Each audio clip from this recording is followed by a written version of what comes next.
History hides countless untold stories, and today we're diving into one of the most legendary of them all, the complete saga of the Vikings, from their fierce raids to the rise of their kingdoms. Before we set sail, here's our challenge. Let's reach 100 likes on this video. If this journey through the past captures your imagination, hit that like button. It's your signal for me to keep bringing you more of history's greatest secrets. The origins of the Vikings. Who were the Norse people? Imagine a time long before GPS or the internet when people sailed across the seas without maps, exploring lands that seemed beyond reach. It's hard to fathom, but the Norse people did exactly that. Known for their incredible voyages and fierce raids, who were they before all the pillaging? To understand the Vikings, we need to step back and uncover the origins of the Norse people. Picture the rugged coastlines of Scandinavia, modern-day Norway, Sweden, and Denmark. The Norse people didn't emerge out of nowhere. They evolved in this harsh environment, adapting to survive where others might have faltered. These early Norsemen were farmers, fishermen, and traders, living in small, close-knit communities, heavily dependent on the land and sea. The roots of Norse society stretch back to the Iron Age, around 500 years before the first Viking raids. They were descendants of the Germanic tribes who began to settle in the Nordic region, gradually building a unique culture and identity. Their ancestors weren't the shield-bearing warriors we think of when we hear Vikings, but practical people who made the most out of their surroundings. The shift to becoming the Vikings we know began around the 8th century, when the Norse started seeking opportunities beyond their villages. The seas, once a barrier, became highways, and the Vikings set sail for distant lands. Before they were fierce raiders, they were skilled sailors and brilliant shipbuilders. Viking longships were symbols of the Norse people's resourcefulness.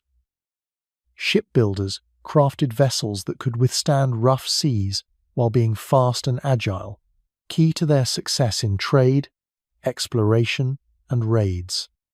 The Norse weren't just fearless sailors, they had a rich cultural tapestry that influenced their worldview. They believed in idols like Odin, Thor, and Freyja, whose beliefs shaped their lives, leadership, and approach to war. The Norse were also brilliant traders and explorers. Their ships reached the Byzantine Empire in the east and North America in the west. Their influence spread far beyond Scandinavia, impacting Iceland, Greenland, and even parts of North America before Columbus.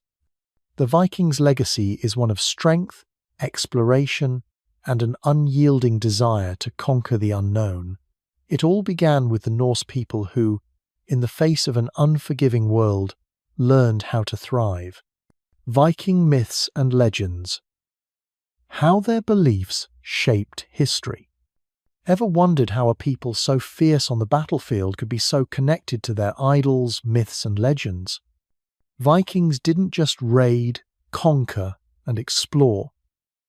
They built a culture around stories that still captivate us today. These tales, full of idols, giants, and heroes, shaped the way the Vikings viewed their world and their place in it. Let's step back in time, to a world where idols weren't distant figures, but living beings who walked among people, influencing every move. Odin, Thor, Freya. These idols were not just myths but lessons, blueprints for life. Odin, king of wisdom and war, represented knowledge and the cost of power. Thor, with his hammer, was the protector, guarding against chaos. Freya, queen of love, fertility, and war, symbolized balance in life's fiercest elements. Take the story of Ragnarok, the end of the world. For the Vikings, it was more than doom. It reflected their view of life itself. Birth, growth, death and rebirth. Even the idols fell, but from the ashes the world would rise again. It was a reminder that no matter how dark the days, a new dawn would always come. Vikings also believed in creatures like elves, trolls, and giants, whose powers influenced daily life. Elves were protectors of nature, bringing good or bad fortune, while giants represented chaos and destruction, eternal enemies of the idols. These supernatural forces reflected their awe of nature and constant struggle against forces beyond their control. Viking myths influenced their approach to death.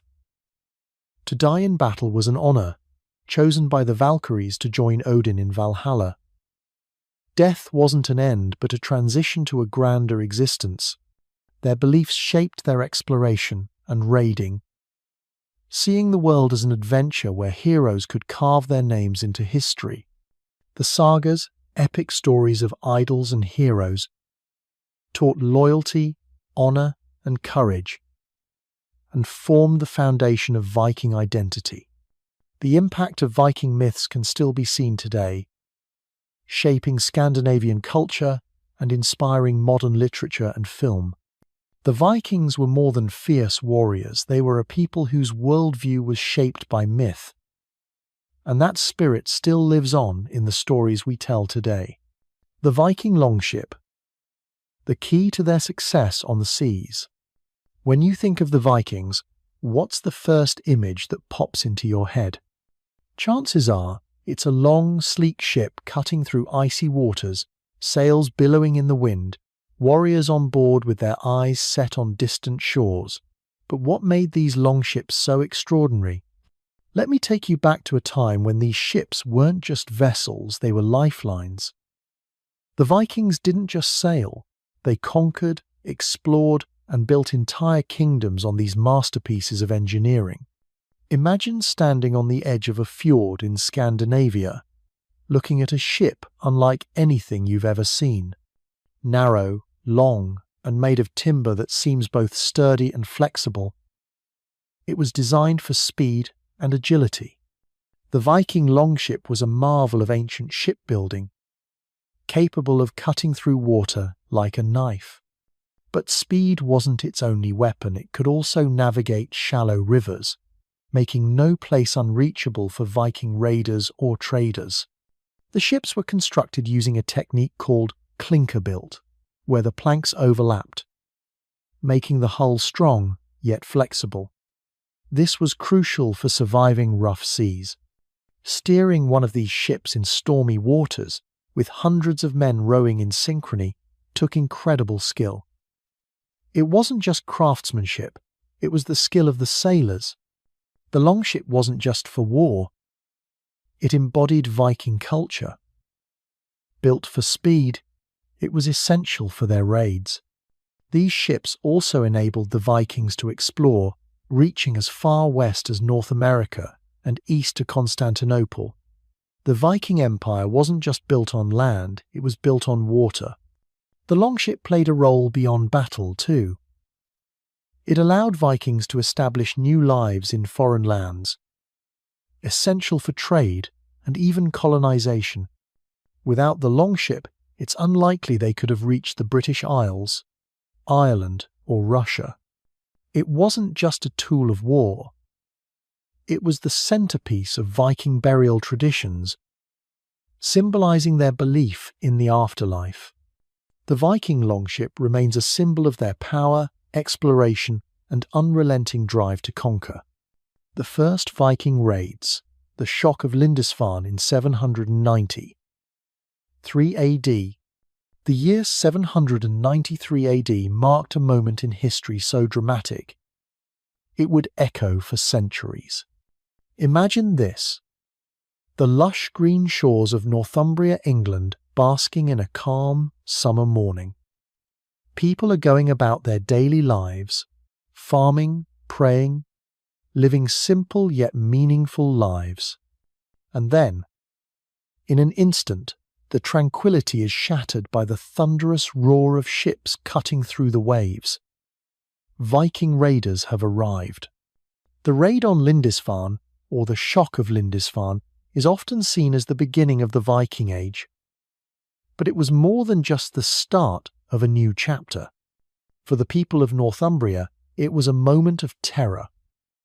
The Vikings, led by Norsemen from what is now Scandinavia, came with fire and blood, leaving locals scrambling in fear. The raid was a wake-up call. The world now knew the Vikings were a force to be reckoned with. The monastery at Lindisfarne wasn't just a place of worship. It was a symbol of peace, knowledge, and Christian faith. But on that day, everything changed. The Vikings came in the early morning, looted the monastery, and destroyed what the monks held sacred. They weren't just after gold, they were striking at the heart of a Christian civilization. This attack sent shockwaves across Europe. Imagine being one of the monks, waking to the sound of Viking longships landing. The sight must have been horrifying, the massive, dragon-headed vessels, their crews wielding axes and swords.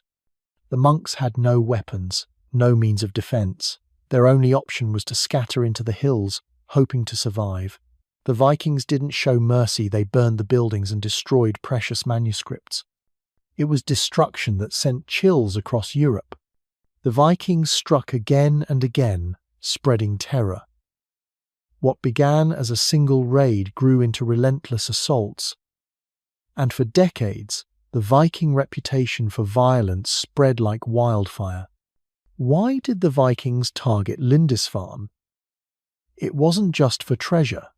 Lindisfarne represented Christianity's growing influence.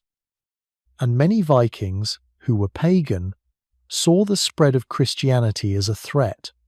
The raid wasn't just about wealth, it was about asserting dominance over the new Christian order. The impact of Lindisfarne reverberated through the centuries. For the Anglo-Saxons, it marked the beginning of a long, painful struggle to defend their lands. For the Vikings, it was a signal of things to come, raids, conquests and kingdom building that would reshape Europe. Viking warriors, the fierce fighters behind the myths.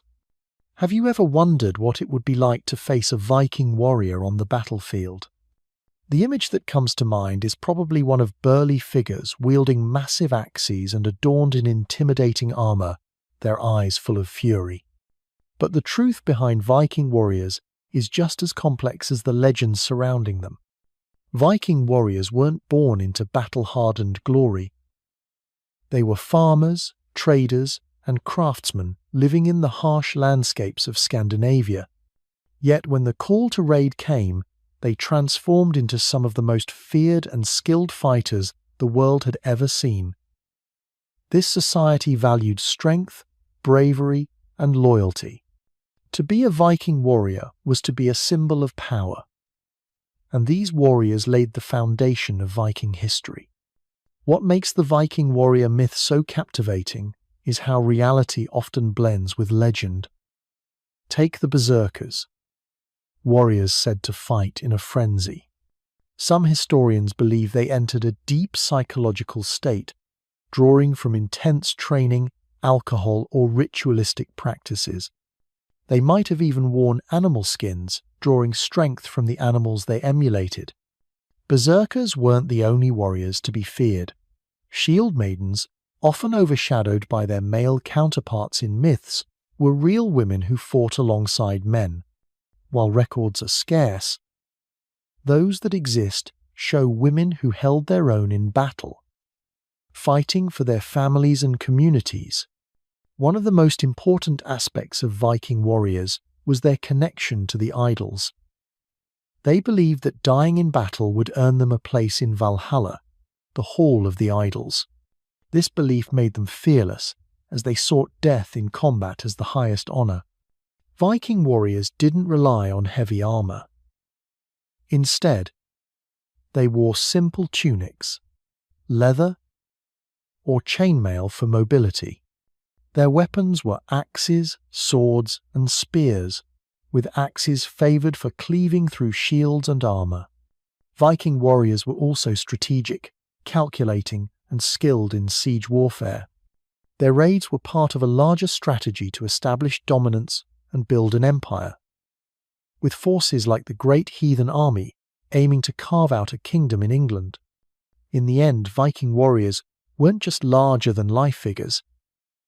They were human, with all the complexities, bravery, and flaws that came with it. Their stories are about culture, beliefs, and fearsome combat skills.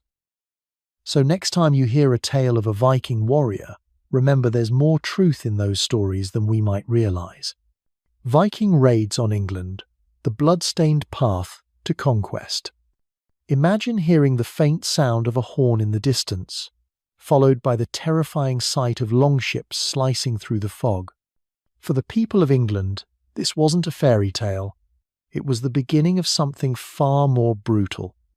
The Viking raids on England marked the start of a blood-stained chapter in history, shaping the island's future forever. It all started in 793 AD, when the Viking fleet descended upon the holy island of Lindisfarne, off the northeast coast of England. This first major Viking raid sent shockwaves across the island. The Vikings weren't just attacking villages, they were desecrating churches, stealing religious artifacts, and slaughtering the unprepared inhabitants. The attack on Lindisfarne made it clear. The Vikings weren't just raiders, they were conquerors. At first, the raids were sporadic, with Viking forces landing, raiding villages, and disappearing into the sea. But the English knew this was just the beginning. The Vikings, driven by wealth, land, and glory, soon returned more organized and more ruthless. It wasn't just about treasure anymore, it was about claiming England. By the mid-9th century, the Viking presence had grown formidable. In 869, the Great Heathen Army, a massive Viking force, arrived in England, led by famous chieftains like Ivar the Boneless and Ubba. The Great Heathen Army was determined to conquer, not just raid. The arrival of the Great Heathen Army was a nightmare for the Anglo-Saxons. The Vikings marched across the land, defeating the English in battle after battle. One of the most famous battles took place in York, where the Vikings took control and slaughtered anyone who resisted. The Vikings weren't just raiders, they were conquerors. But England didn't fall without a fight. King Alfred the Great fought tirelessly against the Vikings. His most significant victory came at the Battle of Edington in 886, where he decisively defeated the Viking forces. The peace didn't last long, and the Vikings were back, with even bigger ambitions. In 925, Viking leader Sweyn Forkbeard declared himself King of England. His son, Canute the Great, united the Viking and Anglo-Saxon forces under his rule and became one of England's most powerful kings. Under Canute, the Vikings established the Danelaw, an area in northern and eastern England where Viking laws held sway. Over time, the Vikings and Anglo-Saxons intermingled, blending their language, customs, and laws. The Vikings helped shape England's future, influencing its language, legal system, and monarchy. Though the Viking raids were violent, they left a lasting impact, creating the foundation for modern England. The Viking invasion of France. From raids to rule in Normandy. Imagine a time when fear gripped the hearts of those along the coast of France. It's the 9th century, and longships carrying fierce warriors with axes appear on the horizon. The Vikings had arrived, and nothing would ever be the same. What began as raids would transform into one of the most remarkable shifts in European history, as the Norsemen went from terrorizing the region to ruling it. This is the story of the Viking invasion of France and the creation of Normandy. At first, the Vikings were raiders with no interest in settling. Their raids were brutal and swift. The first recorded Viking attack on France was in 863, when they plundered the monastery of Noirmoutier.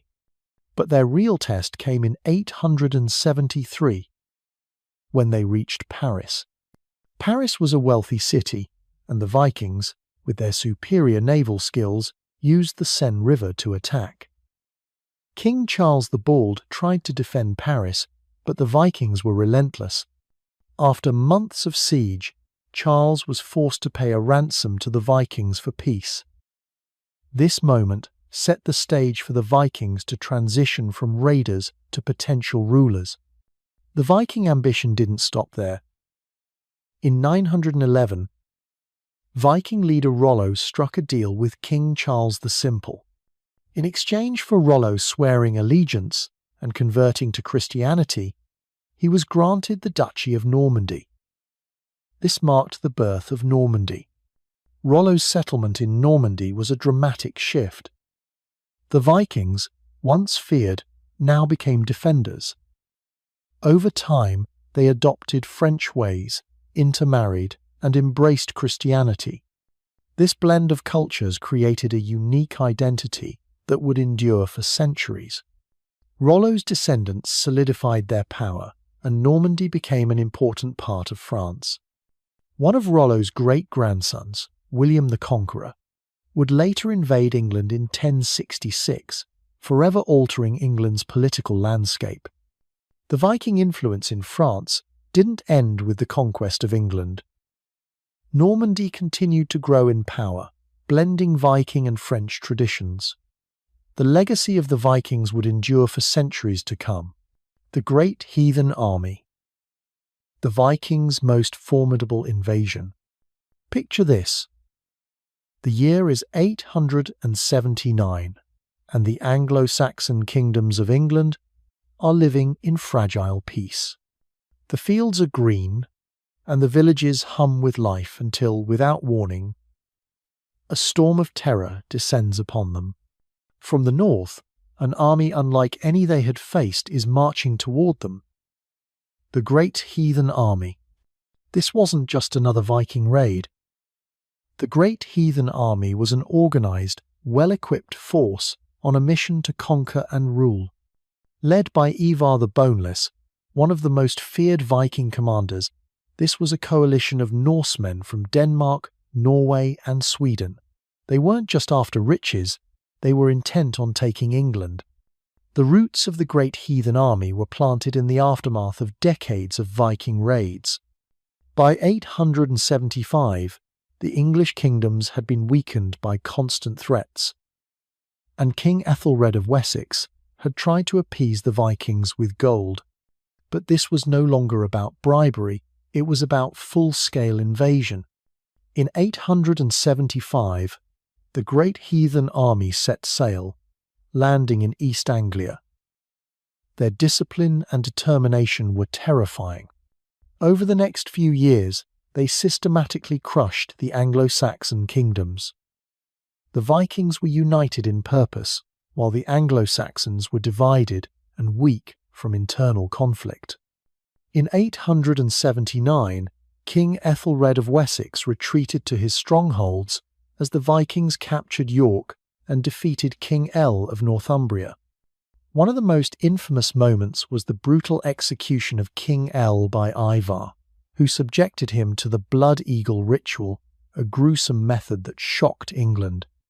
Despite the devastation, the Vikings didn't just destroy they built. They established the Danelaw, a Viking-controlled area in northern and eastern England. Their influence would last for centuries. By 891, King Alfred the Great of Wessex turned the tide with strategic defensive campaigns. In 892, the Great Heathen Army splintered, but their legacy in England lived on. The Vikings had left an indelible mark on England, shaping its future for generations. Viking settlement in Ireland. A new age for the Emerald Isle. Picture this. It's the year 832 AD, and Ireland, known for its green hills and vibrant culture, is about to change forever. The shores, once untouched by foreign hands, now feel the tremors of Viking longships cutting through the waves. What follows is a story of transformation of a people and of an entire island. The Vikings had already made a name for themselves with raids across the British Isles and Europe. But they weren't just about looting, they brought something else with them: settlement. Ireland had been a patchwork of rival tribes and kingdoms. But with the Vikings' arrival, everything began to shift. The Vikings weren't just terrorizing the coastline, they wanted to stay. They wanted to build and make Ireland their own. It started with Dublin. Today, Dublin is a bustling capital. But back then, it was a small Viking settlement.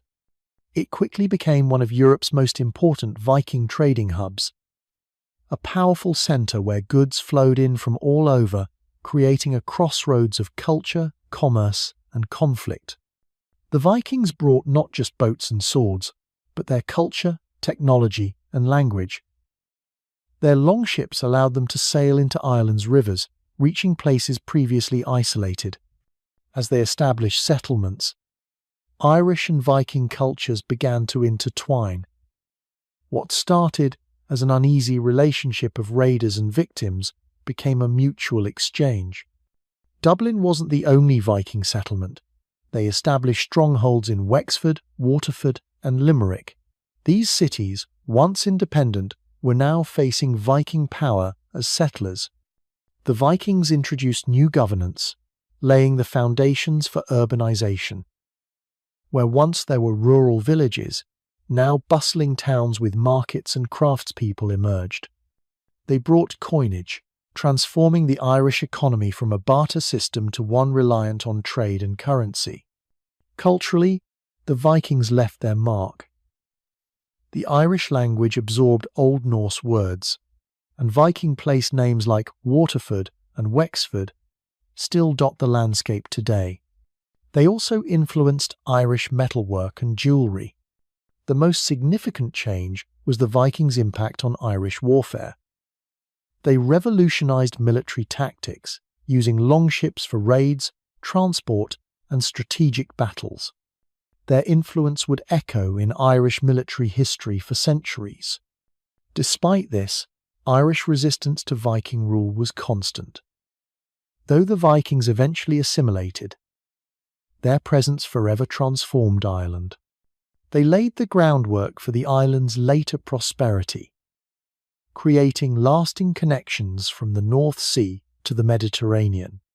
So, next time you think of the Vikings, remember them as settlers and builders, not just raiders. Their legacy in Ireland is woven into the very fabric of the land itself. The Viking and Anglo-Saxon Wars. The struggle for England's throne. Imagine standing on the muddy banks of a river in England, watching as a fleet of Viking longships emerges from the mist, their dragon-headed prow cutting through the water like a spear. The warriors aboard them are fierce and determined, ready to fight for their place in history. But on the other side, the Anglo-Saxon army stands its ground. A shield wall of tightly packed men, their swords and spears raised in defiance. This isn't just a battle, it's the struggle for control of a kingdom that would define the future of England. The conflict between the Vikings and the Anglo-Saxons wasn't just a series of raids or battles, it was a war for the throne of England itself. For much of the early Viking Age, the Norsemen were seen as ruthless invaders, plundering the coastlines of Britain. But as the 9th century wore on, the Vikings began to shift from mere raiders to would-be rulers. And the Anglo-Saxons, whose kingdoms had long ruled over England, weren't going to give up their crown without a fight. It all started with the Viking raids, which began in the late 8th century. With the shock of Lindisfarne in 793 AD. That raid marked the beginning of a wave of Norse attacks on England, and it didn't take long for the Vikings to realize the riches and potential of the Anglo-Saxon kingdoms.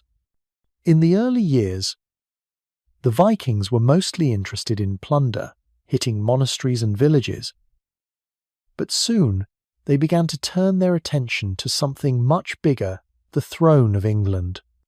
The key to this struggle was a man named Alfred the Great, King of Wessex. While the Vikings had already made significant inroads in the north and east of England, Alfred was determined to stop them. His kingdom, Wessex, was one of the last Anglo-Saxon strongholds standing against the Viking advance. Alfred was a skilled strategist and a gifted leader. He understood that the Vikings weren't just here to raid, they were looking to settle, and they had their eyes on the throne of England. Alfred's battle to protect Wessex was a turning point in the conflict. In 878, after a devastating defeat at the Battle of Edington, Alfred forced the Viking leader Guthrum to accept a peace treaty. The Treaty of Wedmore led to the establishment of the Danelaw, a region of northern and eastern England under Viking control. While Alfred had won a major victory, the Vikings still controlled much of the country, and the fight for England's throne was far from over. Alfred's successors, however, were not as successful in maintaining peace. In the 10th century, the Viking raids picked up again, and this time the Vikings were no longer just interested in plunder. They wanted control. The most significant of these Viking leaders was Sweyn Forkbeard, the King of Denmark, who sought to unite all of England under his rule. His son, Cnut the Great, would eventually succeed where his father had failed, securing the throne of England in 1016 after the death of King Edmund Ironside, the Anglo-Saxon claimant. Cnut's reign marked a pivotal moment in the Viking-Anglo-Saxon conflict. The Viking king ruled over a united England for nearly 2 decades, and under his rule, the country experienced a period of relative stability. But the victory of the Vikings was short-lived. After Cnut's death in 1035, the Anglo-Saxon kings began to reclaim their land, and the Vikings' hold on England began to slip. The final chapter in this epic struggle came in 1066, when the last Viking king, Harald Hardrada of Norway, claimed the English throne. Hardrada, a descendant of the great Viking kings, believed that he had a legitimate claim to the throne, and he invaded England with a large fleet. However, his forces were defeated by the Anglo-Saxon king Harold Godwinson at the Battle of Stamford Bridge. Hardrada's death marked the end of Viking attempts to rule England, but as if fate were toying with the Vikings one last time, the very same year saw the Norman invasion of England. Led by William the Conqueror, the Normans, who were originally Viking settlers in northern France, invaded and defeated Harold Godwinson at the Battle of Hastings. In a twist of irony, it was the descendants of the very Vikings who had once sought to claim the English throne who succeeded in doing so, though under the banner of the Normans rather than the Norse. The Viking-Anglo-Saxon wars weren't just about battles and bloodshed. They were about the clash of cultures, the desire for power, and the shaping of a nation's destiny. For the Vikings, it was about more than just raiding. It was about carving out a place for themselves in a land they saw as ripe for the taking. For the Anglo-Saxons, it was a fight to preserve their way of life, to defend their kings and their land from foreign invaders.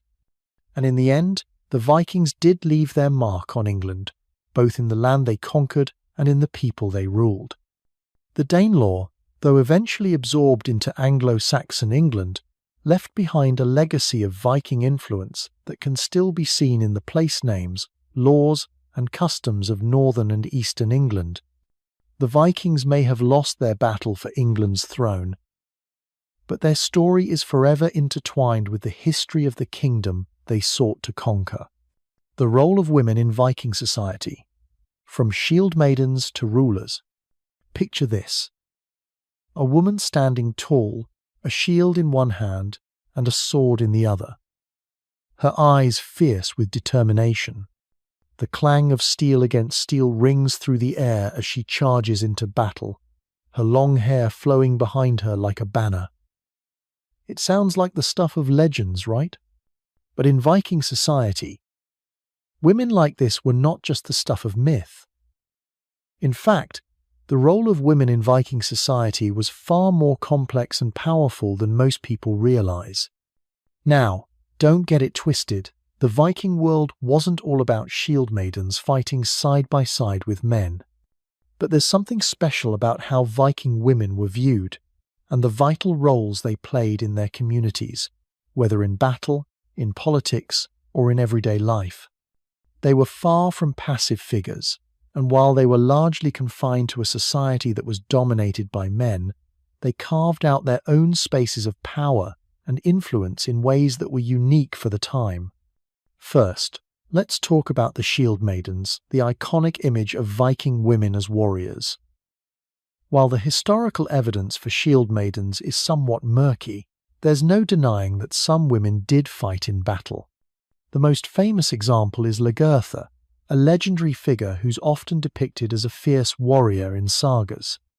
Viking sagas and poetry speak of women who rode into battle, leading their own troops or fighting alongside men.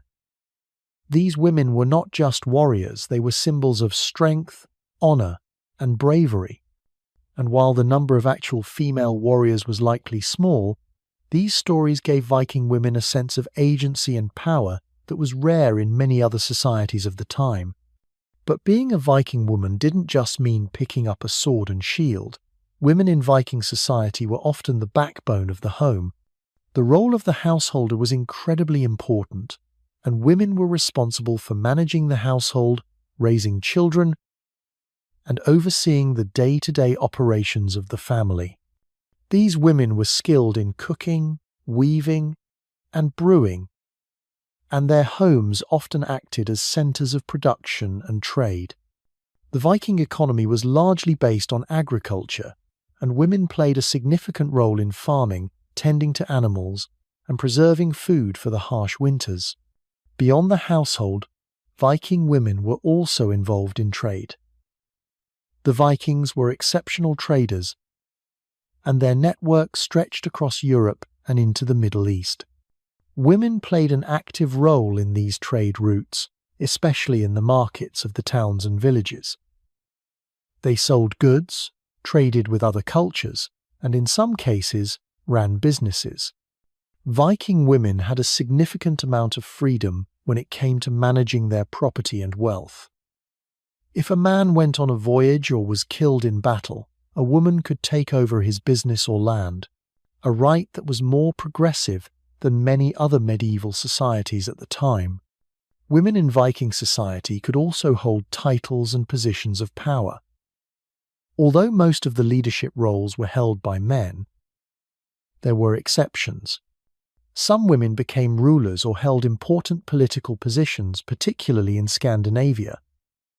For example, the famous Viking queen, Astrid, was a key figure in Sweden's royal history. In some cases, women ruled in their husbands' stead when they were away on Viking raids or trading missions. These women were not mere figureheads, they were active rulers who made important decisions about warfare, alliances, and lawmaking. There was also the concept of the skald, a poet and historian in Viking culture.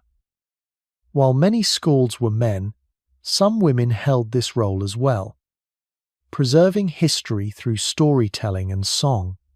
These women were highly respected for their intellectual abilities and their role in maintaining the cultural traditions of the Vikings. The skald stories often depicted Viking heroes, idols, and battles, but they also reflected the values and roles of women in Viking society, illustrating the complexity of their lives. Of course, not all Viking women were involved in battle or politics. Many women led quiet, dignified lives, but their influence was still profound.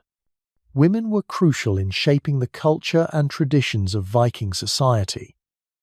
Their work in the household ensured that the community functioned smoothly. They passed down traditions, oral histories, and religious practices to the next generation. Women also played important roles in Viking religion, serving as priestesses and spiritual leaders in some cases.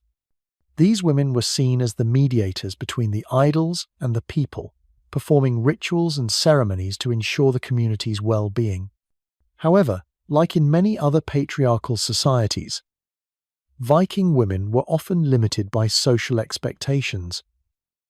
They couldn't fight in every battle, and they couldn't rule every kingdom. Yet, the Viking world allowed them far more freedom and agency than many other cultures of the time. Women had the power to divorce, inherit property, and lead in their own right. But perhaps one of the most fascinating aspects of Viking women was their role in the afterlife. In Viking belief, women could ascend to Valhalla, the great hall of the slain, where they were honored as warriors in the company of men. These women were known as Valkyries, choosing which warriors would die in battle and who would be taken to Valhalla. The Valkyries were both feared and revered, as they held the power of life and death. The role of women in Viking society wasn't confined to one singular narrative. From warriors to rulers, traders to skalds, they left an indelible mark on history. The Viking Age may be known for its warriors and kings, but the women who lived through it were just as influential, wielding power in their own unique ways.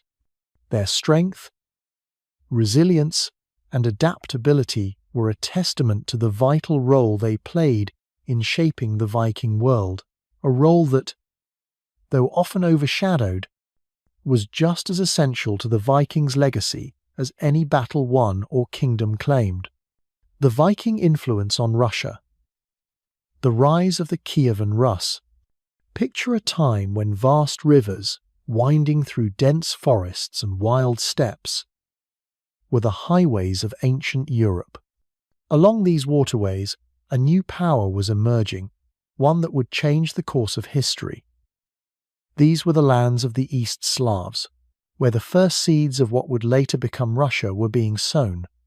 And into this world came the Viking seafarers, traders, and warriors who played an instrumental role in the birth of the Kievan Rus, one of the most influential medieval states in Eastern Europe. The story begins in the 9th century, a time when the East Slavic tribes were living in a fragmented, decentralized society. They were scattered across vast territories, sometimes united, often divided, and constantly under threat from neighboring nomadic tribes like the Khazars and Pechenegs.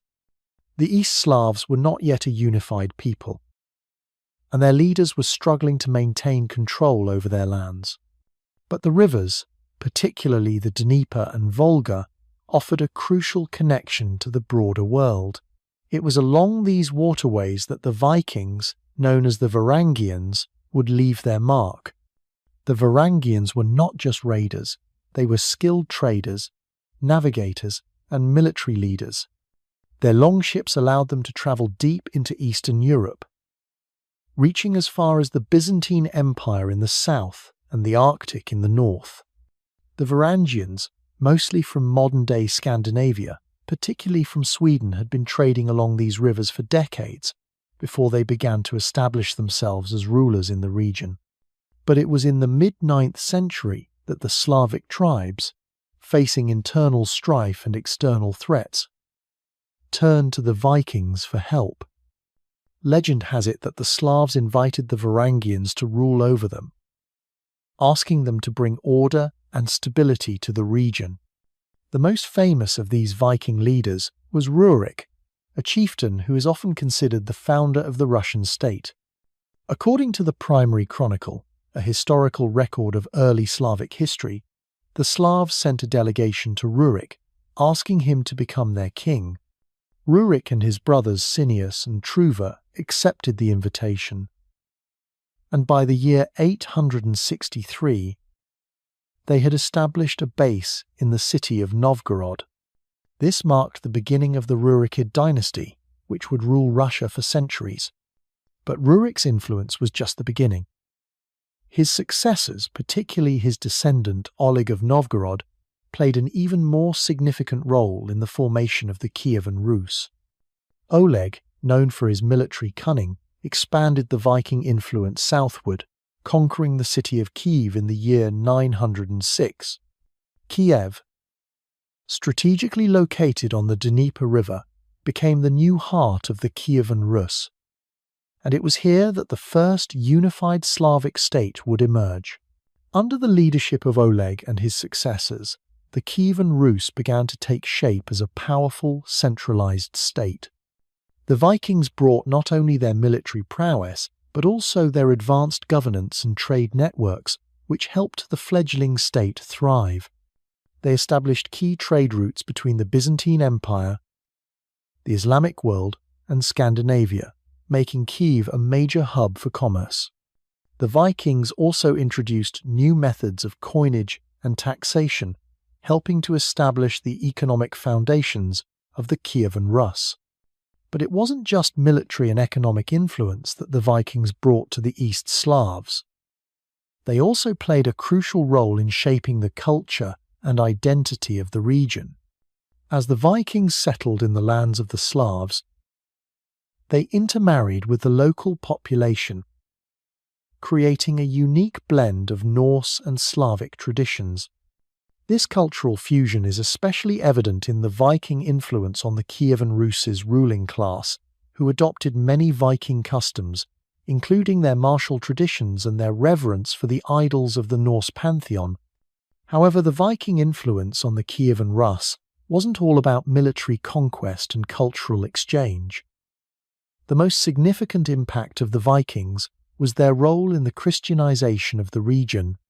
In the late 10th century, Prince Vladimir the Great, a descendant of Rurik, converted to Christianity and began to spread the new faith throughout the Kievan Rus. This event would have profound consequences, not just for the Kievan Rus, but for the entire history of Eastern Europe. Christianity brought with it new ideas, new forms of governance, and a new relationship with the Byzantine Empire. The Vikings' legacy in the Kievan Rus can still be seen today, not only in Russia, but throughout Eastern Europe.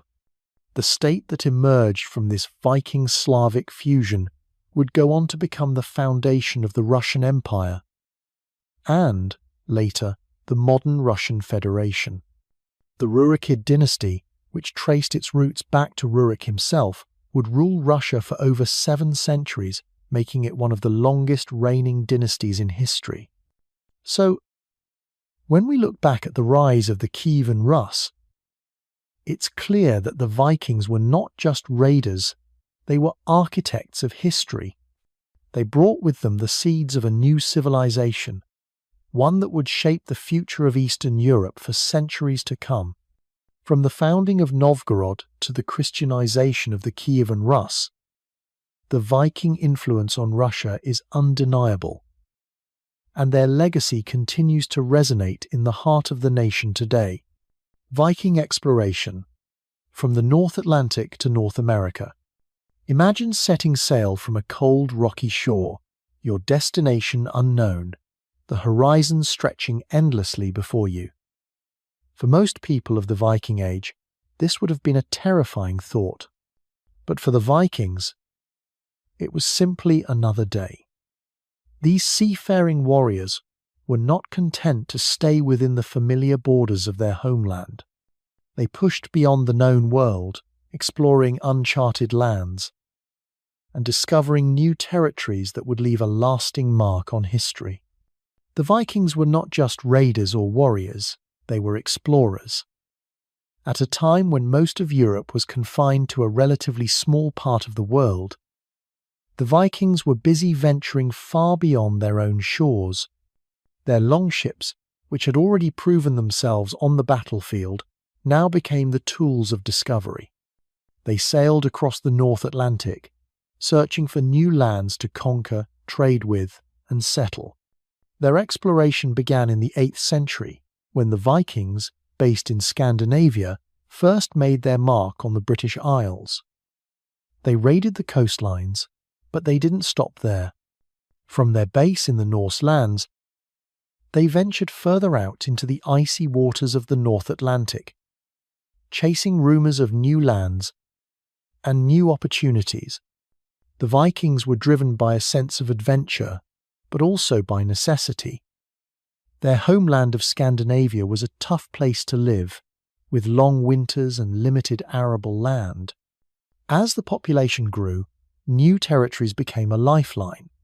One of the first major discoveries of Viking exploration was the island of Iceland. Around the year 870, Norse settlers established the first permanent colony on the island. Iceland was a land of volcanic activity, geysers, and hot springs, a stark contrast to the frozen shores of Norway, but to the Vikings it was a place of opportunity. It offered fertile land for farming, and it quickly became a hub of Norse culture and lore. Iceland would go on to play a key role in Viking exploration, becoming the starting point for even greater voyages across the Atlantic. As the Vikings expanded their presence in the North Atlantic, they began to hear rumours of even more distant lands.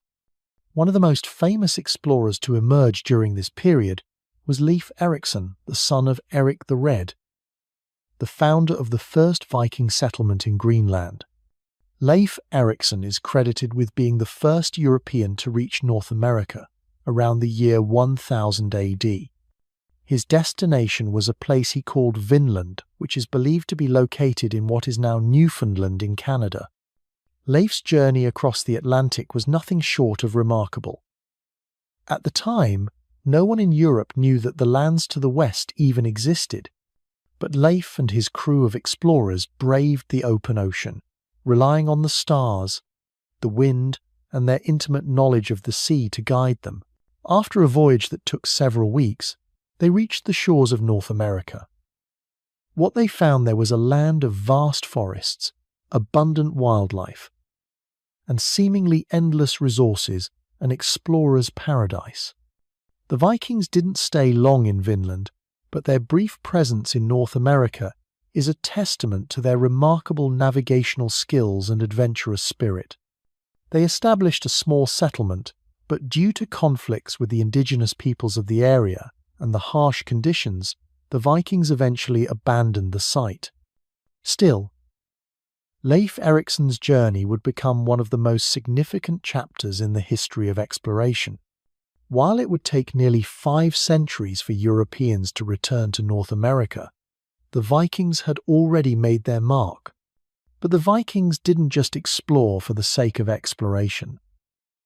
Their voyages were also driven by trade, conquest, and survival. The North Atlantic became a thriving network of Viking settlements, with Greenland serving as a crucial link between Iceland and the newly discovered lands. In addition to Vinland, the Vikings explored and established settlements in places like the Faroe Islands, the Shetland Islands, and the Orkney Islands. Their trading routes stretched from the shores of North America all the way to Constantinople, connecting the Norse world to the vast network of medieval Europe. The Viking explorations weren't just about land, they were about connecting worlds. Their longships allowed them to navigate the waters between islands, across open seas, and along rivers, reaching places that would have seemed unimaginable to others at the time. Their legacy of exploration can be seen in the modern world as they helped lay the foundations for future voyages across the globe. So why did the Vikings stop exploring? After centuries of expansion, Viking exploration began to wane in the early 11th century. The rise of centralized kingdoms in Scandinavia, internal conflicts, and the spread of Christianity all contributed to the decline of the Viking Age. But even though their exploration efforts slowed, the Vikings' impact on the world was already profound. Their voyages helped shape the medieval world, connecting distant lands, establishing new trading routes, and even creating the first European settlements in North America. In the end, the Vikings were not just conquerors or raiders, they were pioneers. They were among the first to truly explore the unknown, driven by a spirit of adventure and a desire to discover new horizons. And though their age of exploration may have ended, the legacy of their journeys continues to inspire us to look beyond the horizon, to push the boundaries of what's known, and to seek out new frontiers. After all, the Vikings didn't just sail, they forged a path for future generations to follow.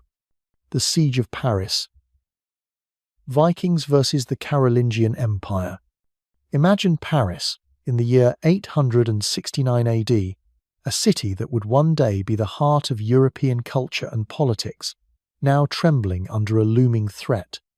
The mighty Carolingian Empire, once the dominant force in Western Europe, stood at a crossroads. The era of Charlemagne's descendants was starting to fracture.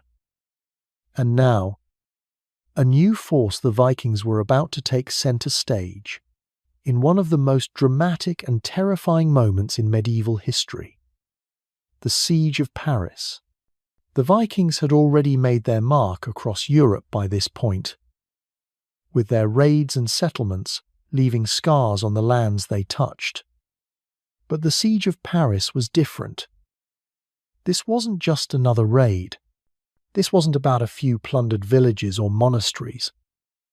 No, this time, the Vikings were after something much more significant. The heart of the Carolingian Empire itself. The Viking leader at the helm of this ambitious assault was a man named Ragnar Lodbrok, a name that echoes through the annals of Viking legend. Ragnar's fleet, made up of hundreds of longships, descended upon the Seine River, the very lifeblood of Paris. It was no secret that the Vikings were known for their terrifying speed and brutality, and the people of Paris knew that they were coming. But no one could have prepared for the sheer scale of the attack. As the Vikings closed in on the city, the Carolingian defenders were in a state of disarray. The empire had been weakened by internal strife, political instability, and a lack of strong leadership. Charles the Bald, the king of West Francia and the ruler of Paris at the time, was struggling to maintain control. His resources were stretched thin, and his soldiers were not nearly as battle-hardened as the fierce Norse warriors. The city's walls, though impressive, were not enough to hold back the determined Viking forces. For weeks the Vikings laid siege to Paris, cutting off supplies and surrounding the city. The Parisians, led by their desperate king, had no choice but to hold out and pray that reinforcements would arrive. The Vikings, masters of siege warfare, were methodical. They built forts and camps along the river, using their longships to control the waterway and block any attempts at escape or resupply. Paris, a city once proud and secure, now found itself surrounded by the very force it had once thought it could ignore. The siege itself was brutal. The Vikings, with their ruthless tactics, began to weaken the city's defences. They launched attacks day and night, using their longboats to navigate the Seine and bring their warriors right to the city's gates. The Parisians, armed with little more than desperation and hope, fought fiercely, but it was clear that they were outmatched. As the days turned into weeks, the people of Paris began to feel the toll of starvation and exhaustion. But the Vikings weren't done yet. Ragnar, known for his cunning, recognized that the siege could drag on indefinitely. But he had no intention of waiting forever. His forces began to apply even more pressure, attacking with renewed intensity, while his men built massive siege engines to breach the city walls. The people of Paris, seeing no end in sight, began to lose hope. The once great city now seemed on the verge of collapse. But then, in a turn of events that would shape the course of the siege, a clever deal was struck. Charles the Bald, desperate to save his city, agreed to pay Ragnar a ransom, an amount of gold and silver large enough to make any Viking warrior's eyes widen with greed. Ragnar, ever the shrewd negotiator, accepted the offer The Vikings, satisfied with their spoils, withdrew their forces and left Paris. The siege was over, and Paris had survived, but at a great cost. The Viking attack on Paris in the year 869 was not just a significant military event, it was a turning point in the Carolingian Empire's decline. The loss of such a vital city to a foreign force was a humiliating blow that exposed the empire's weaknesses to the rest of Europe. The Vikings had demonstrated their ability not only to raid, but to hold entire cities hostage, to strike fear into the heart of powerful rulers. For the Vikings, the siege was a victory in more ways than one. They had shown the world that they were no longer just marauding bands of warriors. They were a political and military force to be reckoned with. They had struck at the heart of a powerful empire and walked away with gold, silver, and the knowledge that they could defeat some of the greatest armies in Europe. For Paris, the aftermath of the siege was just as significant. Though the city had survived, the event marked the beginning of a long period of Viking raids and invasions across France. The Carolingian Empire would continue to fragment, and the French kingdom would struggle to defend itself against the Viking threat for many years to come. The siege of Paris was a story of power, desperation, and strategy. It was a moment in history that defined the Viking Age, showing the world just how formidable these Norse invaders had become. It also marked a shift in the balance of power in Western Europe, as the Carolingian Empire, already weakened by internal strife, faced one of its most humiliating defeats. The Vikings had shown that no city, no empire, was beyond their reach, and for Paris, life would never be quite the same again. Viking paganism versus Christianity. The battle of beliefs. Imagine a scene from centuries ago, in a world where idols and queens were as real as the ground beneath your feet. The air is thick with the scent of burning incense, the clang of swords, and the rhythm of drums. In one corner of the world, Viking warriors stand proudly, invoking their idols, Thor with his hammer and Odin with his wisdom. But across the seas, a new belief is taking root. A belief that promises salvation not through strength and valor, but through grace and faith. This was the clash of beliefs between Viking paganism and Christianity, a spiritual war that would shape the history of Northern Europe. For the Vikings, their pagan religion was inseparable from their way of life. Their idols were not distant or abstract. They were fierce, present, and ready to intervene in the world of men. Odin, the All-Father, was a king of wisdom, war, and death. Thor, his son, was the protector, wielding his mighty hammer to defend the world from giants. Freyja, the queen of love and fertility, played a pivotal role in the lives of the people, as did countless other deities and spirits tied to nature, fate, and the cycles of the seasons. These idols were not just worshipped in temples or through rituals, they were honored in daily life.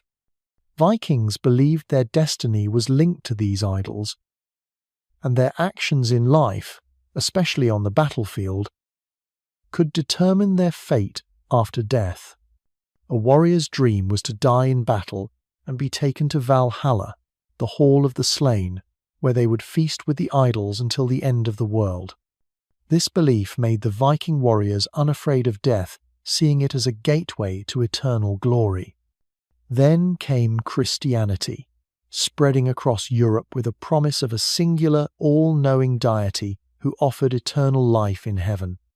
It was a message of peace, love, and forgiveness, a sharp contrast to the harsh and warrior-driven worldview of the Vikings. At first, the Vikings had little interest in this foreign faith. They had their own idols, their own rituals, and their own sense of purpose. Christianity, with its gentle teachings and unfamiliar rituals, seemed to them weak and naive, not fitting for a warrior culture that valued strength and honor above all. The first encounters between the two faiths were not peaceful. As Christianity began to spread in the 9th and 10th centuries, the Vikings raided Christian monasteries, seeing them as soft targets, full of wealth and unprotected by warriors. The iconic raid on the monastery at Lindisfarne in 793 AD, one of the earliest and most shocking attacks, is often viewed as the beginning of the Viking Age. To the Vikings, the Christian monasteries were symbols of a religion they saw as a threat. It wasn't just about plunder, it was a statement of power and dominance in a world where belief in the idols of old was central to their identity. But Christianity was persistent, and over time it started to make inroads into Viking society. The turning point came with the conversion of Viking leaders, a strategic move that shifted the balance of power. The first major Viking king to convert to Christianity was Harald Bluetooth of Denmark in the 10th century. His conversion was not just a personal matter, it was a political one. By embracing Christianity, he gained allies in Europe, and Christianity began to spread more quickly in Scandinavia. Harald's son, Svein Forkbeard, would later continue this process, though his reign was marked by more military exploits and less religious devotion. The conversion of the Vikings was not an overnight process. In many cases, it was a gradual shift, marked by a mixture of both faiths coexisting for a time. Pagan idols weren't so easily cast aside, and Christian missionaries often had to find ways to integrate local traditions and customs into the new faith. The old pagan rituals, like sacrifices to the idols, were replaced with Christian rites. But the Vikings still held on to their deep connection to nature and the supernatural. One of the most striking examples of this blend of beliefs can be seen in the way some Viking kings and nobles chose to adopt Christianity while still honouring their old idols in secret. In Iceland, for example, the law speaker Jorgir Ljósvetningagoði, who played a crucial role in converting Iceland to Christianity in the year 1000, still held on to elements of his pagan beliefs. It was a delicate balance, where Christianity offered the promise of eternal life, but the old idols still had a place in the hearts of the people. By the 11th century, Christianity had become firmly entrenched in Viking lands.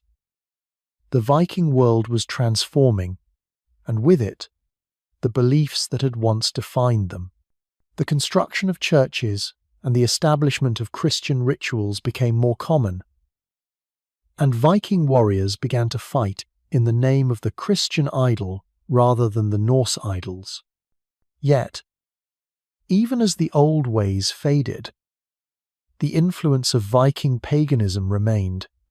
The idols of the Vikings, the tales of Valhalla, and the fierce warrior spirit still echoed in the hearts of Scandinavians, even as they embraced Christianity. This battle of beliefs wasn't just about the clash of two religions, it was a battle for the very soul of Viking culture. It was about what it meant to be a Viking. Was it strength and honour? Or was it faith and salvation? In the end, Christianity won the war, but Viking paganism left behind a legacy that continues to shape the modern world. The sagas, the idols, and the warriors are still with us today, not just in history books, but in the myths, the literature, and even the cultural identity of Scandinavia. The transition from Viking paganism to Christianity was not a simple conversion. It was a transformation of an entire way of life. And though the idols of the Vikings may no longer be worshipped in the same way, their stories and their influence remain a powerful part of the history of the Norse people. The Vikings' Danelaw, establishing a northern kingdom in England. Imagine a time when England was a patchwork of different kingdoms, each with its own rulers, customs, and laws. The island was far from united, with constant warfare and territorial disputes. Then, Like a storm on the horizon came the Vikings raiders at first, but soon to become rulers, setting up their own kingdom in the heart of England. This is where the story of the Danelaw begins, a fascinating chapter in Viking history that saw the Norsemen establish a northern kingdom within Anglo-Saxon England. The term Danelaw refers to the area of England where Viking laws and customs held sway, a region ruled by Viking settlers after their successful invasions. The name itself is a reflection of the vast influence the Vikings had on the land, and it's a legacy that would shape England's culture, language, and legal system for generations. The establishment of the Danelaw was not just about conquest. It was about transformation, how the Vikings shifted from raiders to settlers and, eventually, to rulers. The Vikings didn't simply show up, take what they wanted, and leave. No, their raids were just the beginning. By the early 9th century, the Vikings had set their sights on much more than treasure. The arrival of the great heathen army in 865 AD was a turning point. Led by legendary Viking chieftains, such as Ivar the Boneless, the army didn't just raid this time, they came to stay. Over the next few years, they overwhelmed the Anglo-Saxon kingdoms, capturing city after city and pushing their way through the northern parts of England. The Vikings weren't only interested in plunder, they wanted land, power, and control. As the Vikings pushed further into the English heartlands, they began to carve out territories where they could settle. These regions came to be known as the Danelaw, and they stretched across much of northern and eastern England. This area included places like Northumbria, East Anglia, and Mercia, all of which were brought under Viking rule. But establishing the Danelaw wasn't as simple as planting a flag and claiming territory. The Vikings had to deal with a complex mix of Anglo-Saxon resistance, local politics, and their own internal rivalries. At the heart of the Danelaw was the city of York. Once a powerful Anglo-Saxon kingdom, York became the Viking capital, a hub for trade, culture, and military strategy. Under the leadership of Viking kings like Ivar the Boneless and later, the infamous Sweyn Forkbeard and Canute the Great, the city flourished.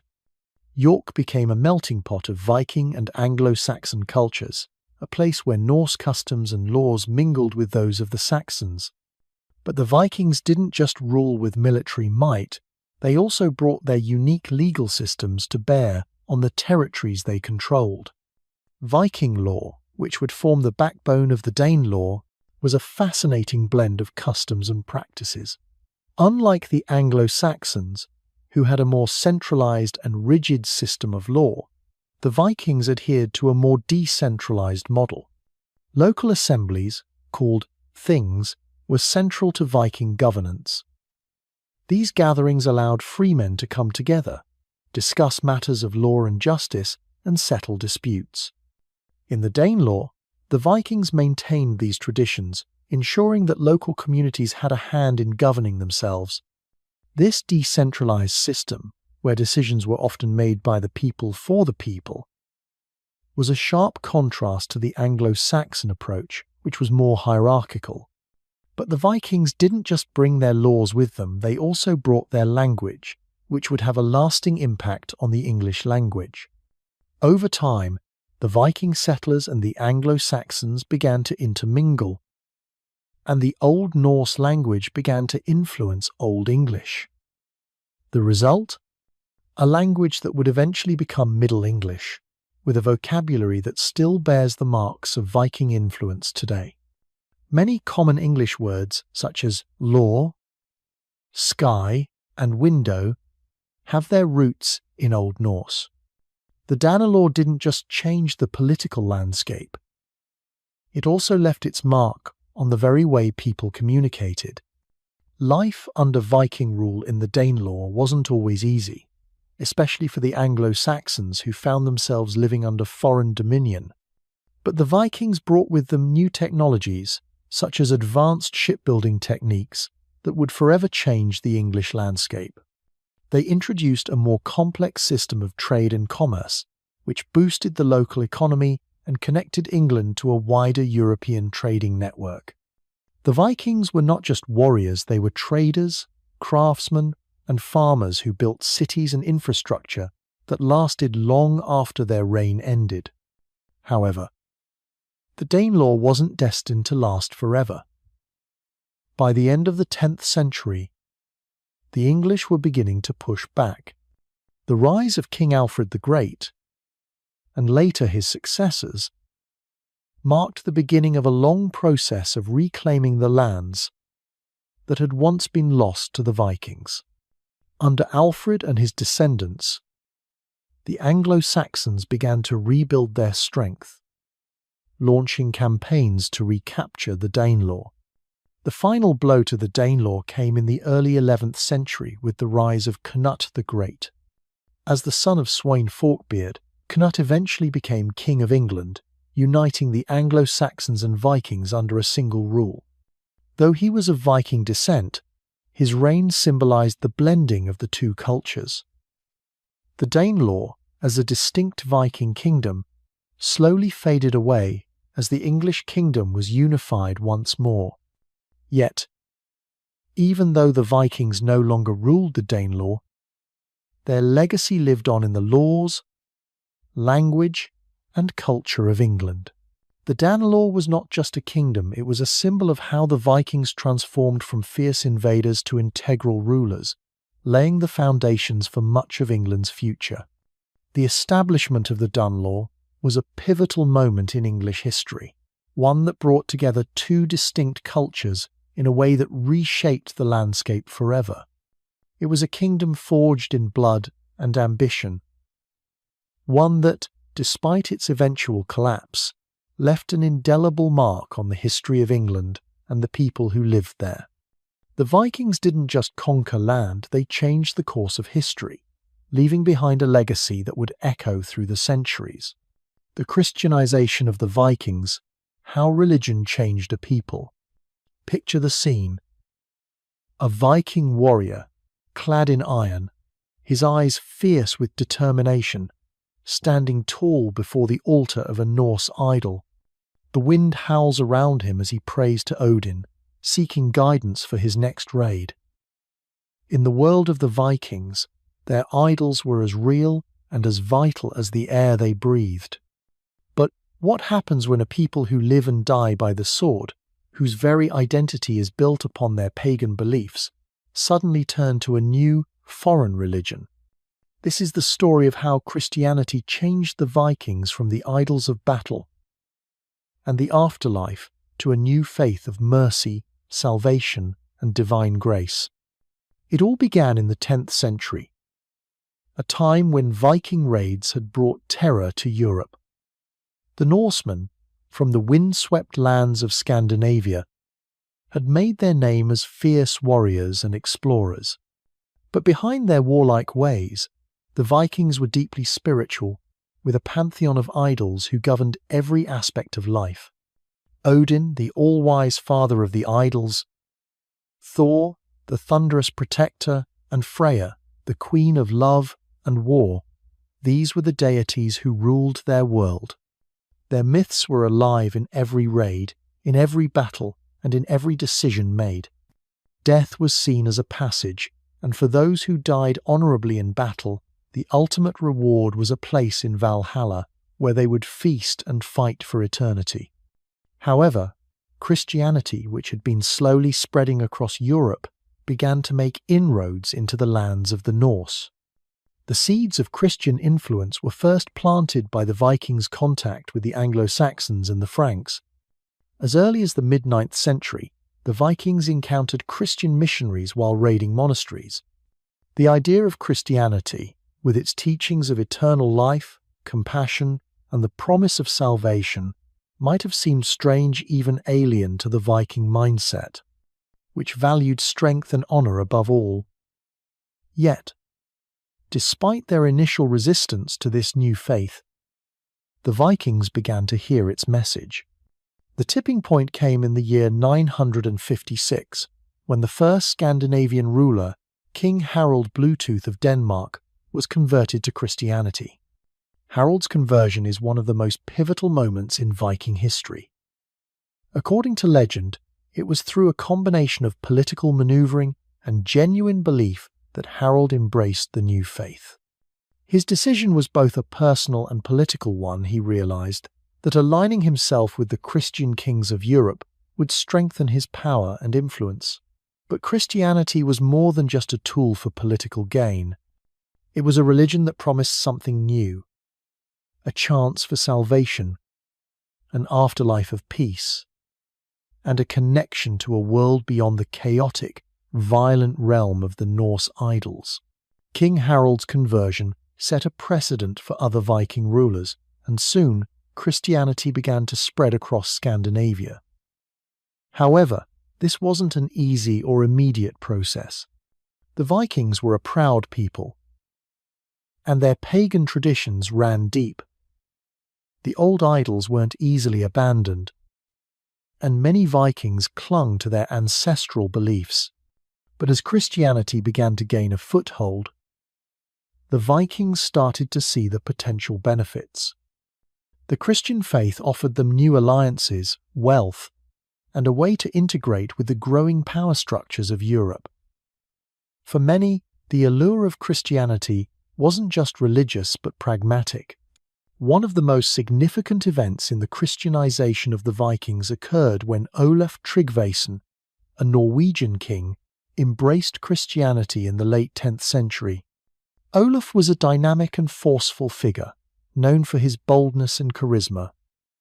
He became a fierce advocate for Christianity, even using military force to convert the people of Norway. He destroyed pagan temples and forced his subjects to accept the new faith. Olaf's campaign was brutal, but it was also effective. By the time of his death in the year 1005, Norway had largely been converted to Christianity. The spread of Christianity among the Vikings had profound effects on their society and culture. For one, it introduced new concepts of morality and ethics that were different from their warrior culture. The Christian emphasis on peace, compassion, and charity was at odds with the Viking code, which had been rooted in strength, honor, and vengeance. This shift in values didn't happen overnight, but over time, the Christian teachings began to shape the way the Vikings viewed their world. Christianity also brought about a significant change in the Viking understanding of the afterlife. No longer was the promise of Valhalla, a warrior's paradise where they could fight and feast forever, the ultimate goal. Instead, the Christian promise of eternal life in heaven began to take precedence. The Vikings, once so focused on earning a place in Valhalla through bravery in battle, now saw the possibility of eternal peace in the presence of deity. This shift in religious focus had a profound impact on Viking warriors who began to reconsider what it meant to live and die honorably. Perhaps one of the most lasting effects of the Christianization of the Vikings was the creation of a new cultural identity. As the Vikings embraced Christianity, they began to adopt European customs, such as building churches and using Christian symbols.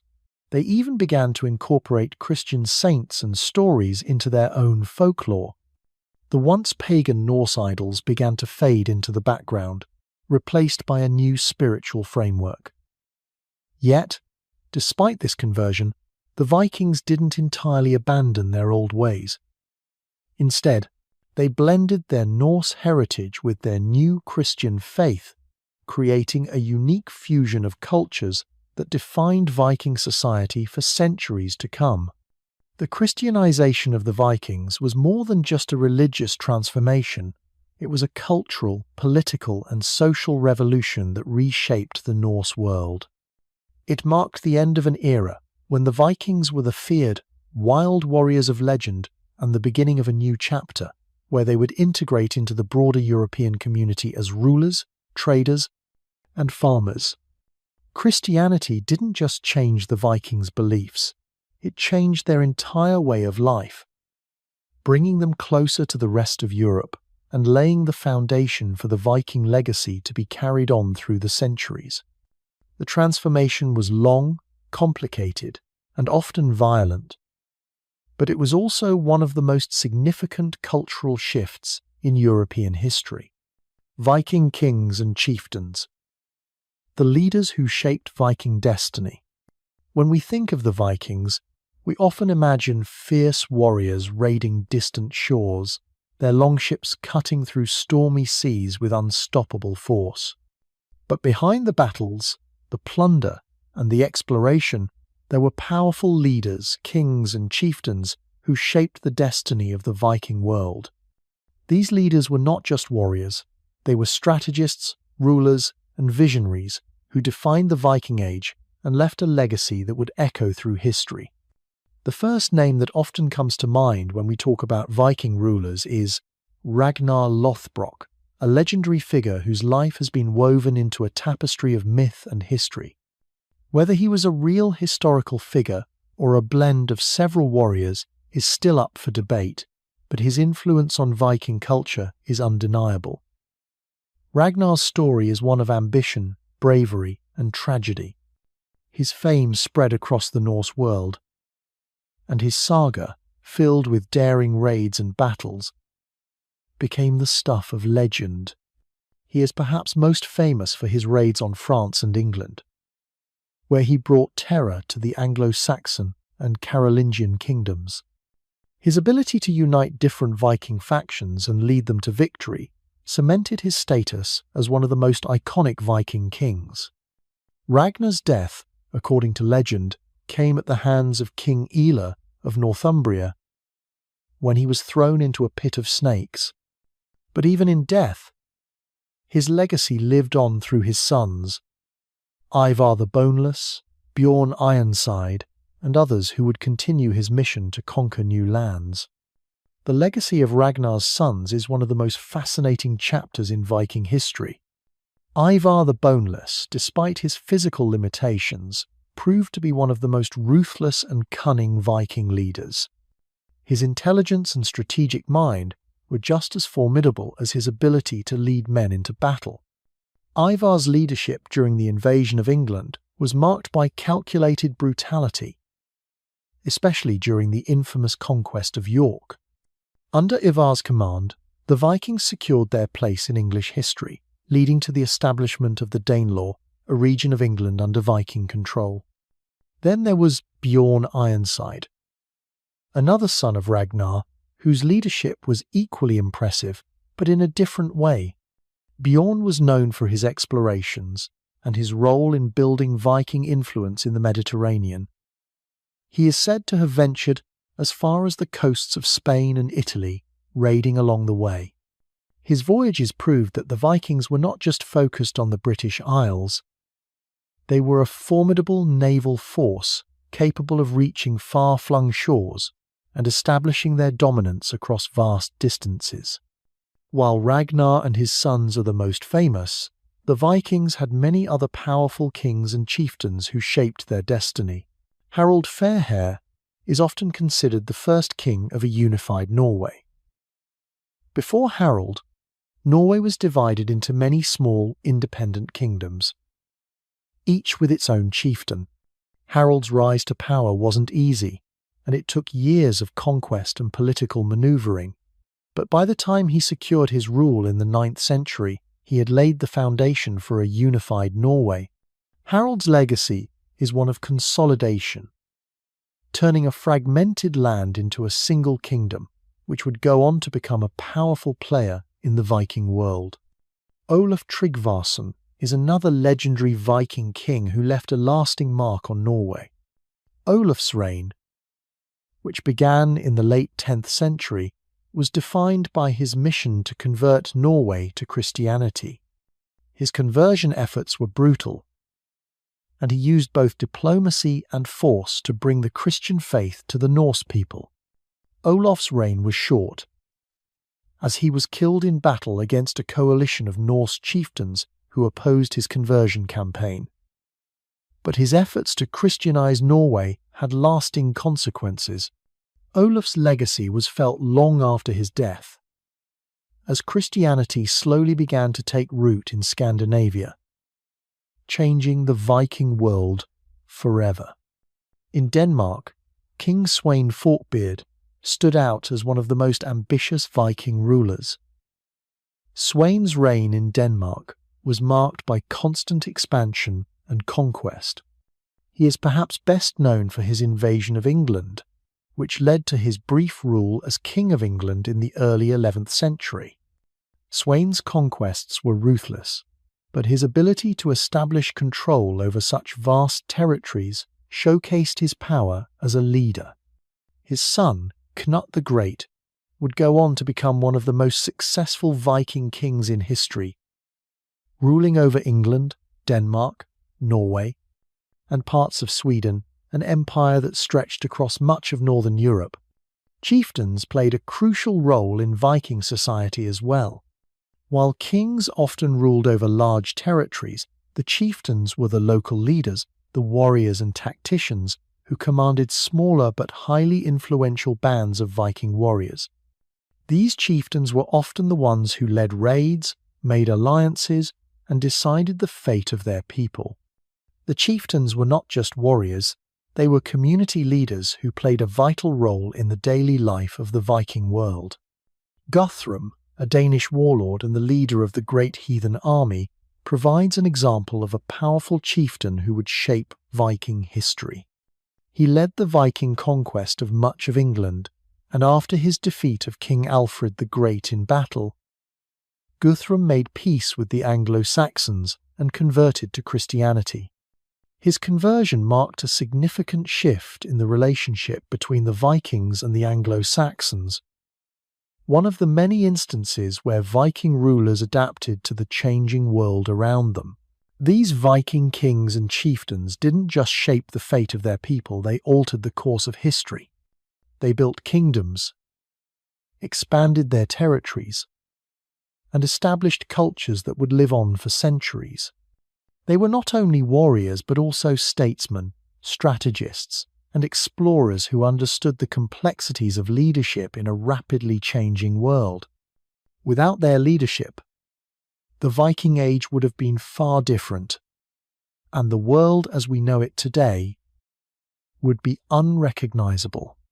The Viking kings and chieftains were driven by a combination of ambition, vision, and a desire for glory. But their legacy isn't just about their conquests or their raids. It's about their ability to unite disparate tribes, to shape cultures, and to create empires that left an indelible mark on Europe. As we look back at the Viking world, it's clear. The leaders who rose to power in this wild, unpredictable age were as extraordinary as the world they helped shape. The Viking Age's end. How the Norsemen were slowly conquered. The year is 1066 AD, and the Viking Age, the era of terrifying raids, bold conquests, and legendary warriors, is coming to a close. But the end wasn't as sudden as the brutal raids they were known for. It wasn't a single battle or event that crushed the Viking world. It was a slow, grinding process that saw the once feared Norsemen lose their dominance, not in one fell swoop, but piece by piece. For centuries, the Vikings had ruled with unmatched ferocity. Their longships, swift and deadly, allowed them to raid coasts, strike fear into kingdoms, and carve out their own territories. From England to Ireland, from the north of France to the icy shores of Russia, the Norsemen had left their mark. They were feared warriors and masterful navigators, and the world trembled at the mere thought of their raids. But as the Viking Age drew to a close, the very things that had made the Vikings powerful began to turn against them. It wasn't just the arrival of new armies or better weapons that marked the Vikings' decline, it was the gradual shift in power and culture. By the time the year 1066 rolled around, the once legendary Viking warriors had evolved.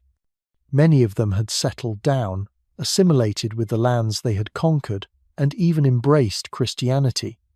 They weren't the wild pagan raiders of old, but rather a new generation of rulers, farmers, and merchants.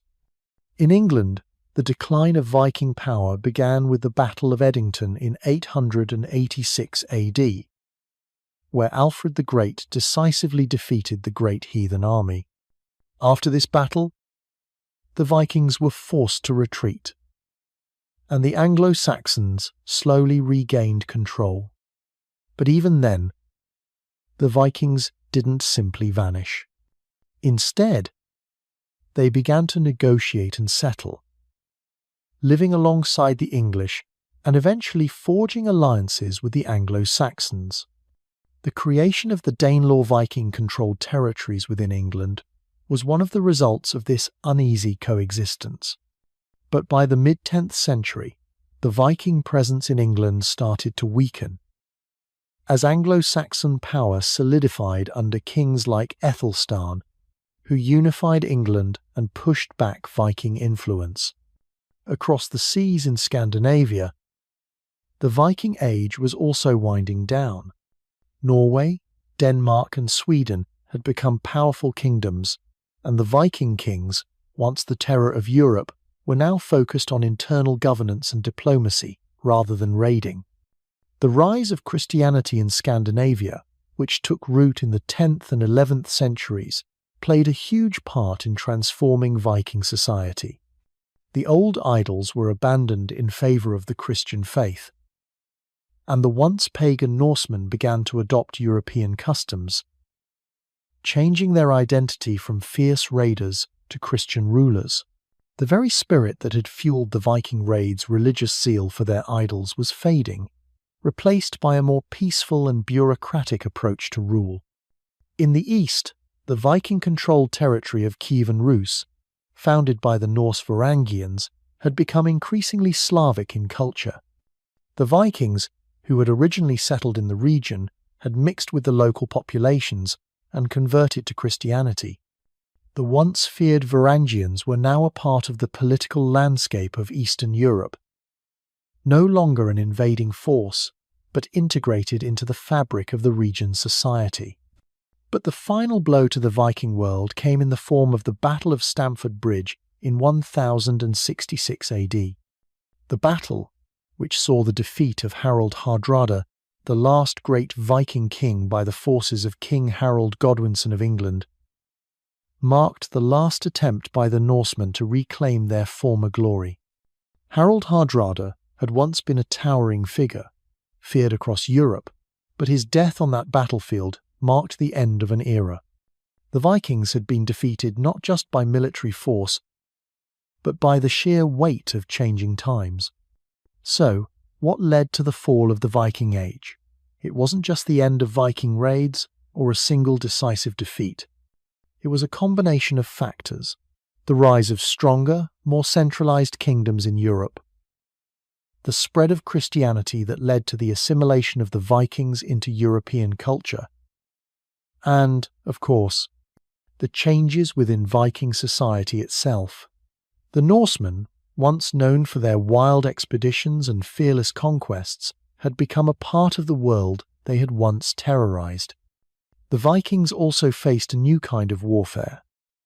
As their old foes adapted, the Vikings found themselves in battles with opponents who were not only stronger, but better organized. Kingdoms like England and France had developed more advanced armies, fortified cities, and a more sophisticated system of defense. The Vikings, who had once used the element of surprise and the mobility of their ships to their advantage, found themselves facing opponents who were prepared for them. The Viking Age's end was also marked by the internal struggles within Viking societies. As the Norse lands became kingdoms rather than loose confederations of clans, political infighting and power struggles began to take their toll. The old ways of Viking warfare, raiding, pillaging, and living off the land, were no longer sustainable as society became more structured and governed by kings who preferred alliances and treaties over battles. By the time the Vikings had begun to settle in lands like Normandy, England, and Ireland, they had already begun to change. They built churches, raised crops, and became part of the political fabric of the places they once raided. The same longships that had once struck terror into the hearts of Europeans were now used for trade and exploration, symbols of a people who had evolved. The final death knell of the Viking Age was a quiet one. It wasn't a dramatic fall, but rather a slow fading, as the Vikings moved from ruthless raiders to settlers, from warriors to kings. By the time of the Norman conquest of England in 1066, the Norsemen had already begun their transformation, and as the world entered the Middle Ages, the Vikings, once feared across the seas, had become part of the very tapestry of Europe they had once sought to conquer. The Viking Age didn't end with a battle. It ended with assimilation, with change, and with the quiet acceptance of a new world where the Norsemen were no longer conquerors, but participants in the shaping of European history. Viking legacy in modern Scandinavia. From raiders to kings. Picture a bustling Scandinavian city today. Maybe it's Oslo, Copenhagen, or Stockholm. The streets are filled with modern people rushing to work, shopping, or enjoying their days off.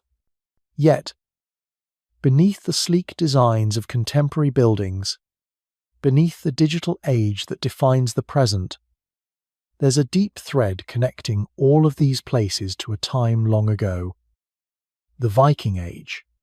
The legacy of the Vikings, those fearless raiders and explorers, still pulses through the veins of modern Scandinavia. How did these ancient warriors, once feared across Europe, transform into the nations of prosperity and cultural influence we know today?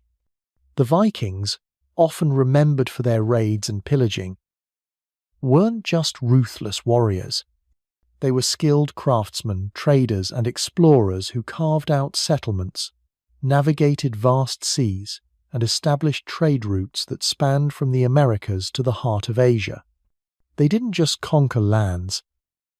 They left behind a legacy of culture, governance, and exploration that would shape the world.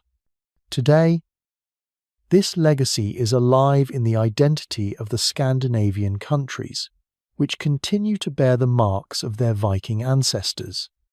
The Viking influence on modern Scandinavia can be seen in everything from architecture and language to laws and national identity. Take, for example, the enduring presence of Viking symbols.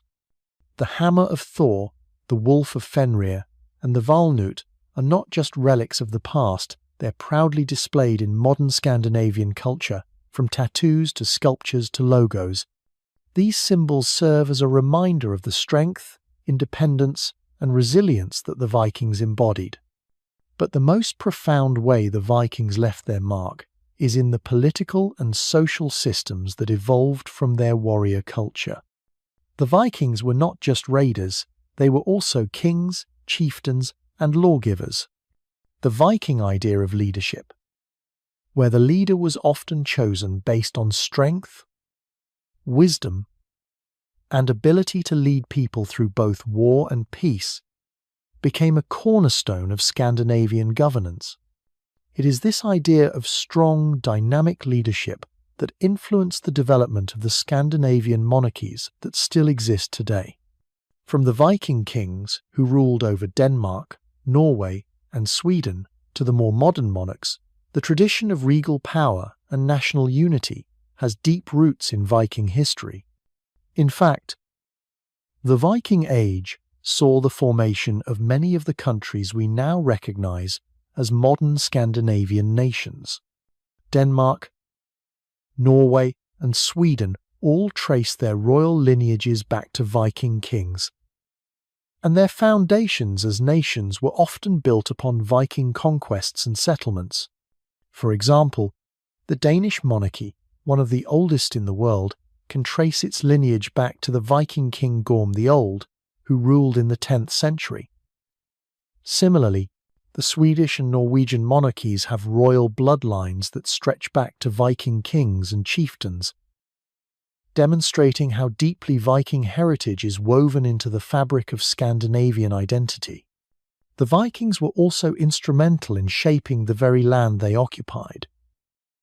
Their settlements and cities, from the Danelaw in England to the coastal towns of Iceland, were often hubs of trade and culture. In modern Scandinavia, the legacy of Viking exploration continues to influence the people's relationship with the sea. Scandinavians are known for their maritime prowess, and the sea remains a vital part of life, just as it was for their Viking ancestors, who sailed far and wide in their longships, exploring unknown lands and establishing trade networks that stretched across Europe, the Middle East, and even North America. One of the most significant ways Viking culture lives on today is through language.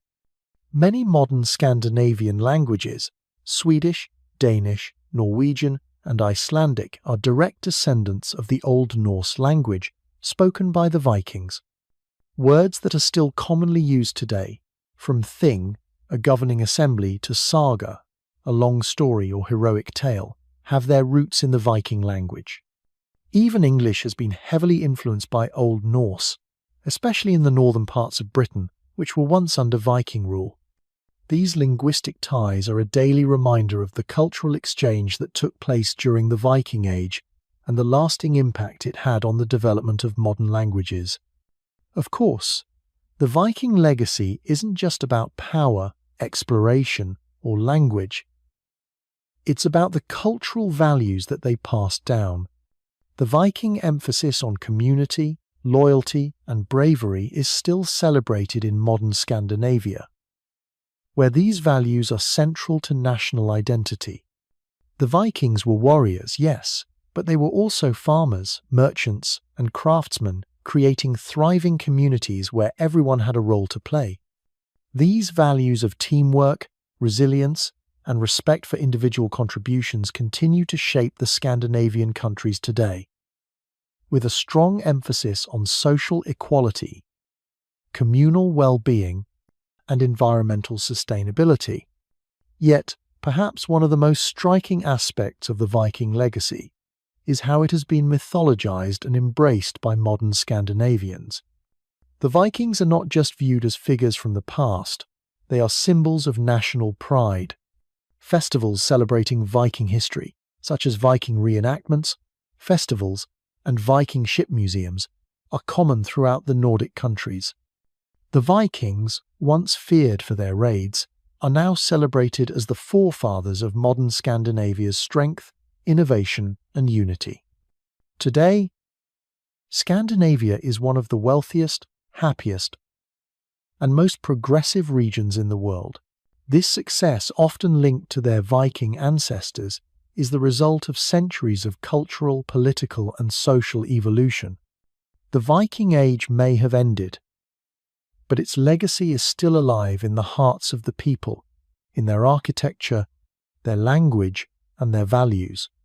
In the end, the Vikings went from being notorious raiders to becoming the kings, settlers, and cultural pioneers of modern Scandinavia. Their story is one of transformation, a journey from violence and conquest to civilization and leadership.